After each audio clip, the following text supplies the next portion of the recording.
भारत सरकार ने एक नए इनिशिएटिव लिए। अब तक जैम का जो पोर्टल है सिर्फ सरकारी कंपनी और सरकारी पीएसयू और सरकारों के लिए ही सीमित काम करता था। हमने बड़े आग्रह से प्रधानमंत्री जी ने निवेदन किया और प्रधानमंत्री जी ने तुरंत ही कैबिनेट में इसको मंजूर किया है। 9 अप्रैल को हमने इसको लॉन्च भी कर दिया है।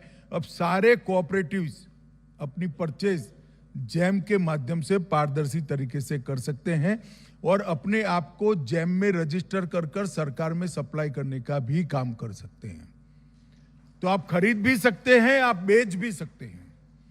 तो बहुत बड़ी सरकारी खरीद का बाजार हमारे लिए खुल रहा है और बहुत बड़ा सरकार के गुडविल से बने हुए लाखों सप्लायर्स कोऑपरेटिव को सप्लाई भी कर सकते हैं।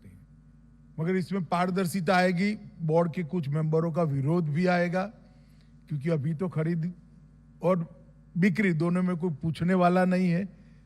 पारदर्शिता आएगी तो थोड़ा विरोध आएगा, मगर हमें भी तो सुधरना पड़ेगा। सुधरना चाहिए, नहीं सुधरना चाहिए भाई, हमने भी सुधरना पड़ेगा। अगर सहकारिता पर भरोसा बढ़ाना है, इसमें पारदर्शिता लानी है, तो आने वाले दिनों में हमें इस दिशा के अंदर भी काम करना पड़ेगा। हम multi state cooperative society acts के अंदर भी बहुत सारे बदलाव लाने जा रहे हैं।